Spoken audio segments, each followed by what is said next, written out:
Welcome back to Whiskey. I'm Josh. I'm Keith. And I'm Eric. And we're about to do a blind tasting of this whiskey.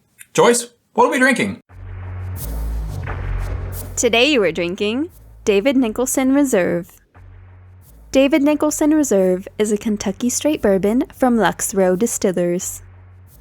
This bourbon has an undisclosed mash bill, but is stated to be a high rye bourbon. It is sourced from another Kentucky distillery.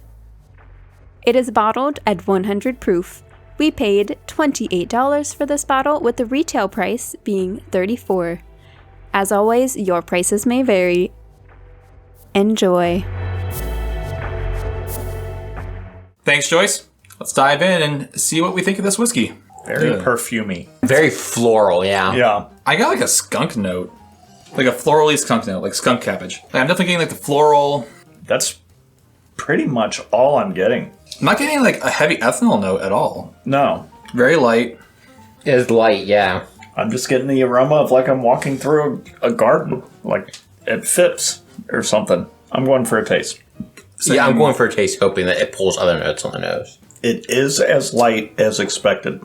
Really? I thought it was kind of spicy. See, I thought It's spicy, but I mean a light mouthfeel, like cottony almost. I thought there was like a spike of spice, and then it evened out and got very smooth and light. I was not getting that spice on the nose. No, the spice was a surprise.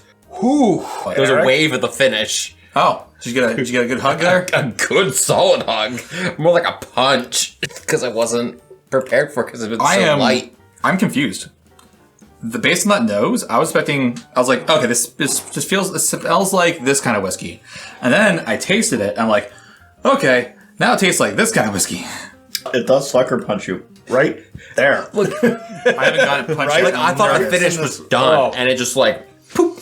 So it's like a spike at the beginning of the palate and a spike at the end of the finish. That'll kick your heart. Forget chest compressions. Just drink one of these. So going back to the nose after having a taste, I am starting to get the spice notes now. Like it's not as florally now that I've gone back.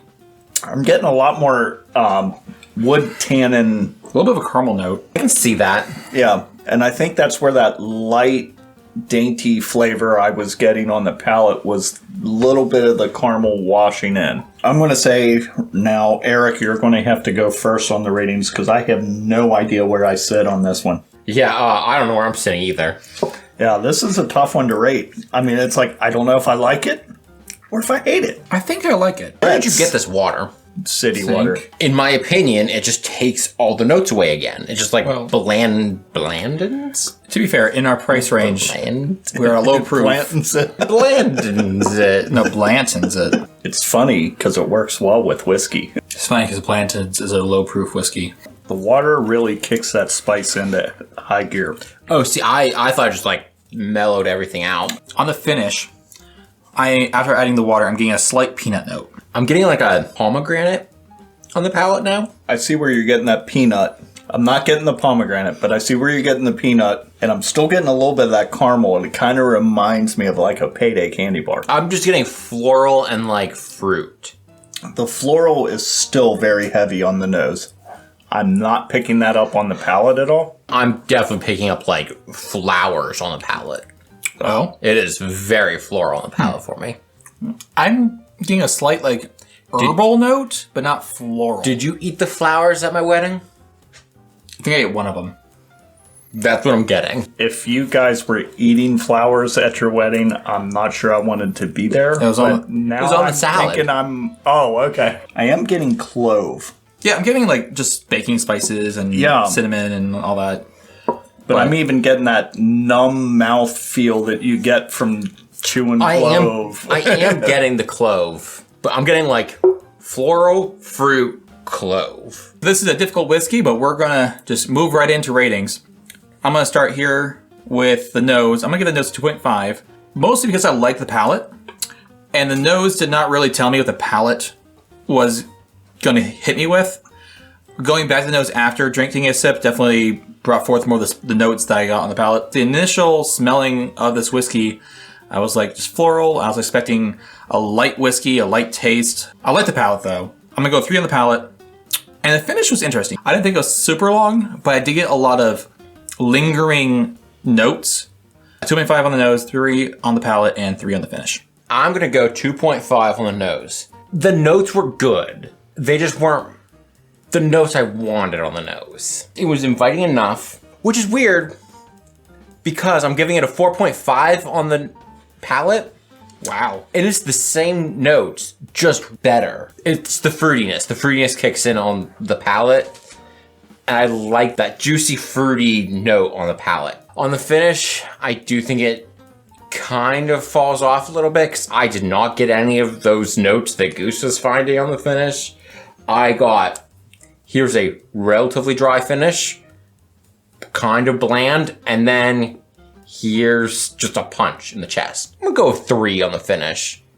It was good enough. This whiskey, I loved it. I hated it. I hate to love it, if that makes any sense to anybody whatsoever. Nope.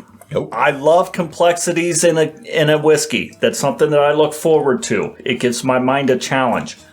I don't like complexity to the point where it's confusing, which is what we got out of this whiskey. The nose, I'm giving it a 2. There were some floral notes. There was a little bit of caramel note that I was getting, but it was just confusing. I had no idea what to expect on the palate. The palate, I kind of felt, was even a little more underwhelming based on what I was getting from the nose. But again, it was confusing. So, of course it was underwhelming.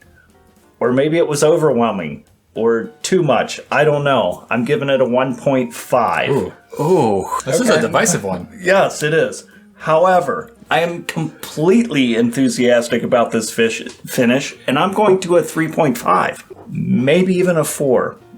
But I think I'm going to stick to the 3.5. That little gut punch, chest punch that Eric mentioned, and I felt it too.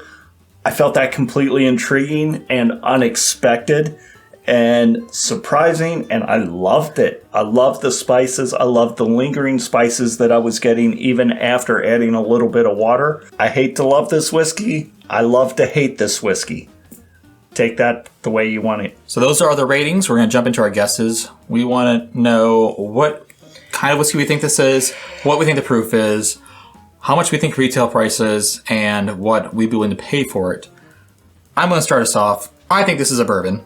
I think it's an 80 proof bourbon. I think it costs, I'm going to guess around $17. I'd be willing to pay $14. I want to say it's an Irish.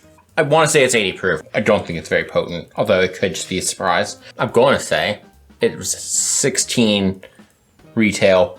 I honestly would probably pay 18 for this. I'm going bourbon 88. It's that punch, that hug at the end of the finish that leads me to bourbon. I'm going to go 20 and 20. We're going to jump into the reveal, but before we do, if you like what we're doing, please leave us a like down below. Thank you. And now, the bottle. Oh, no. Oh, no. Oh, no. You touched the bottle. Yep, I know what it is now. So we were right. We did drink a bourbon today. Now I'm really curious why you said, oh, no. It is not an 80 proof bourbon. It is not an 88 proof bourbon. This is a 100 proof bourbon. No, it is not. No, it is not. Oh, it's that why we're all stumbling over our words doing our ratings? Because it's surprisingly hitting us. Today we drank David Nicholson Reserve. This is a Kentucky Straight Bourbon from the Lux Cove Distillery. Believed to be sourcing this from Heaven Hill, but not confirmed. Here's why I said, oh no. I really liked this bottle when I tried it the first time. We did this bottle for a review once, and the footage got lost. So we had to put it back into our stocks of everything that we had to be pulled later at a later date. I feel like we gave it better ratings then. I am fairly certain we gave it better ratings then. I don't remember. I mean, it's hard to have given it worse ratings than Keith just trashing this one. Yeah, I don't think I gave it bad ratings, but I didn't trash it, though. You did give it the highest of us on the palate, but the lowest, or on the finish rather, the 100 proof. Ooh, it gets you. Yeah. but It's a sneaky 100 proof. Yeah, that tasted thin. It's confusing.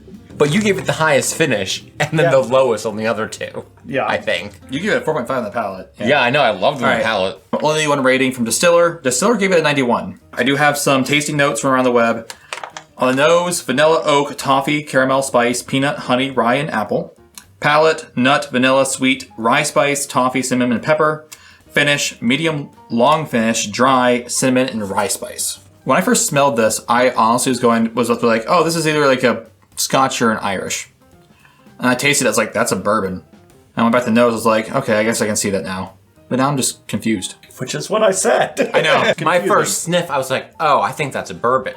And then everything after that was less and less, I don't think this is a bourbon. And I went Irish, which is my like default whiskey. If it's bad, it's a Canadian. If it's better, it moves to Scotch or bourbon. But if it's right in the middle, it's an Irish. Until next time, may the winds of fortune sail you. May you sail a gentle sea. May it always be the other guy who says, This drink's on me.